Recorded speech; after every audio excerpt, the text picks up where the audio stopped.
सुरुवातीलाच एक मोठी बातमी। शिवसेना पक्ष चिन्ह आणि आमदार अपात्रता प्रकरणाची सुनावणी सर्वोच्च न्यायालयात सुरू आहे।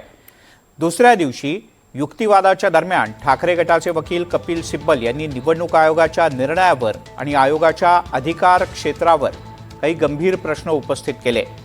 काही आमदारांनी घेतलेली स्वतंत्र भूमिका किंवा विधिमंडळ गटातील फूट म्हणजे मूळ राजकीय पक्षातली फूट मानता येणार नाही असा युक्तिवाद त्यांनी केला।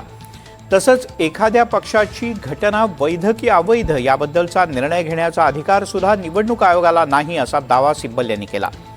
आता या महत्त्वाच्या प्रकरणाची सुनावणी उद्या दुपारी 2 वाजता होणार आहे।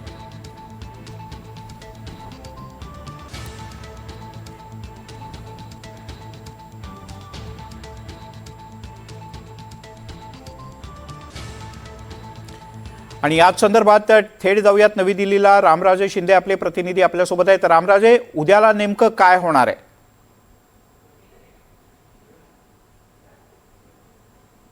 आज जो युक्तिवाद करण्यात आलेला आहे कपिल सिब्बल यांच्याकडून उद्धव ठाकरे यांच्या वतीनं, तोच युक्तिवाद उद्या पण कंटिन्यू असणार आहे। कारण आज 2 तास युक्तिवाद होणार होता, परंतु कपिल सिब्बल उशिरा आले आणि त्यामुळे 1च तास युक्तिवाद झालेला आहे। त्यामुळे उर्वरित युक्तिवाद हा उद्या होईल आणि उद्या सलग 2 तास हा युक्तिवाद होण्याची शक्यता आहे। त्यामुळे उद्याचा दिवस पण हा पूर्णपणे उद्धव ठाकरे यांचा युक्तिवाद चालणार आहे आणि त्यानंतर मग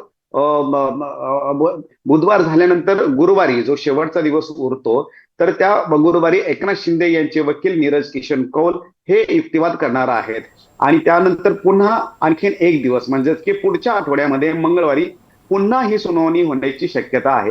त्यामुळे ही सुनावणी जी आहे ती पुढील आठवड्यापर्यंत जाऊ शकते आणि आज जो युक्तिवाद केलेला आहे कपिल सिब्बल यांनी की निवडणूक आयोगाची भूमिका, निवडणूक आयोगाच्या अधिकार क्षेत्रामध्ये ही केस येतच नाही असाच युक्तिवाद जो आहे तो करण्यात आलेला आहे। कारण निवडणूक आयोगाचं कार्यक्षेत्र एवढंच आहे फक्त की जर पक्षाची घटनांमध्ये जर काही त्रुटी असेल तर ते दाखवणं आणि ते दुरुस्त करून घेणं, परंतु एखाद्या पक्षाचं चिन्ह आणि पूर्ण पक्ष दुसऱ्या व्यक्तीला देणं हे निवडणूक आयोगाच्या अधिकारात येतच नाही।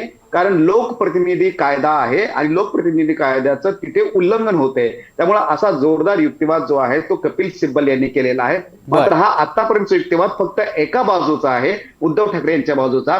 दुसऱ्या बाजूचा जो युक्तिवाद असणार आहे तो आता परवा दिवशीपासून होईल, म्हणजेच की गुरुवारपासून सुरू होईल। मग तेव्हा जे मुद्दे मांडलेत कपिल सिब्बल यांनी ते कसे खोडून एकनाथ शिंदे यांच्या वकील काढतायत ते पाहावं लागणार आहे। रामराजे, तुर्तास धन्यवाद या माहितीबद्दल।